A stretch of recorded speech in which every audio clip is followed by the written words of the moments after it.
You at HMR, you have a number of products and services. Could you just tell us a little bit about those? Just list down for us some of the product lines and services you have. Yeah, so obviously at our core, our bread and butter is going to be medical funding, and the medical funding we are typically involved in. We all know it's for the uninsured or underinsured, but the types of cases that we fund, are primarily going to be, motor vehicle and trucking accidents, premise liability cases, which are difficult, but we definitely have our fair share in our portfolio of cases. We take a lot of products liability cases. We take a lot of denied workers' comp cases when comp's no longer willing to pay. We take a lot of Jones Act cases, maritime cases, and they all have unique components, but it all centers around medical funding for somebody who can't get the treatment they need. As you said in the beginning, we also provide pre-settlement funding. It's kind of an interesting thing, because pre-settlement funding was never what we intended to start out doing.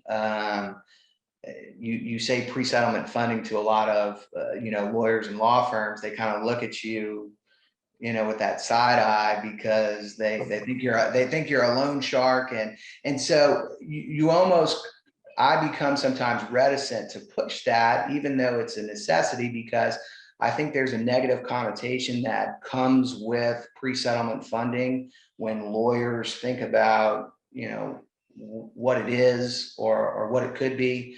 And so for us, pre-settlement funding is an add-on that is not necessarily where we make a lot of money or is our bread and butter, but it really runs hand in hand with a lot of these catastrophic injury cases.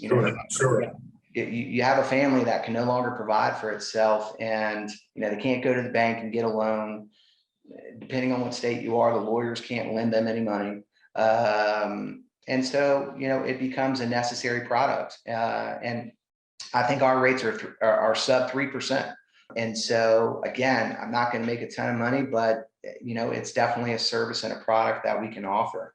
I think the last thing that we are, kind of selectively doing right now is we will get involved in some of the mass tort opportunities that are out there. That could be a slippery slope, or it can be something great, but it's a long game when it comes to mass torts, and we try to be pretty selective about what we're involved in. Usually if we're going to get involved in anything that's mass tort related, it has to have some sort of medical component, like a striker hip or an attuned knee, something where medical is needed. And usually we look for those cases to at least be gridded if we're going to get involved in any kind of mass tort. But again, I find a lot of those type of attorneys handling mass tort tend to gravitate towards us because they're representing clients all over the United States, and they don't necessarily know where to go to get the medical care that they need. And so they come to us again as a resource going, hey, who do you have in these 20 different states? So